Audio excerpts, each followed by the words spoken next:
ദൈവം നിങ്ങളുടെ സ്ഥിതികളെ മാറ്റുന്നത് ഹല്ലേലൂയ അവന്റെ നിലവാരത്തിലാണ്, നിന്റെ കുടുംബത്തിന്റെ നിലവാരത്തിലല്ല. ദൈവം നിങ്ങളുടെ സ്ഥിതികളെ മാറ്റുമ്പോൾ, ബൈബിളിനകത്ത് യഹോയാക്കീൻ എന്ന യഹൂദ രാജാവുണ്ടായിരുന്നു.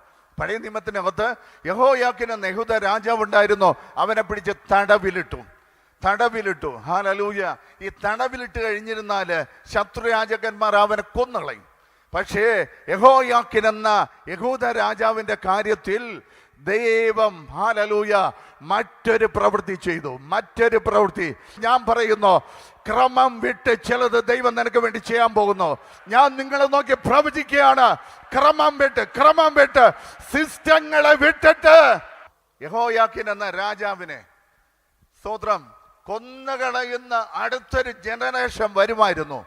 പക്ഷെ ദൈവം അവന്റെ കാര്യത്തിൽ വേറൊരു തീരുമാനം എടുത്തു.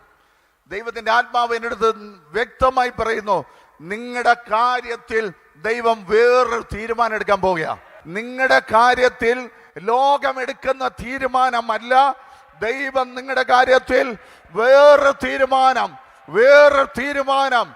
ഹല്ലേലൂയ.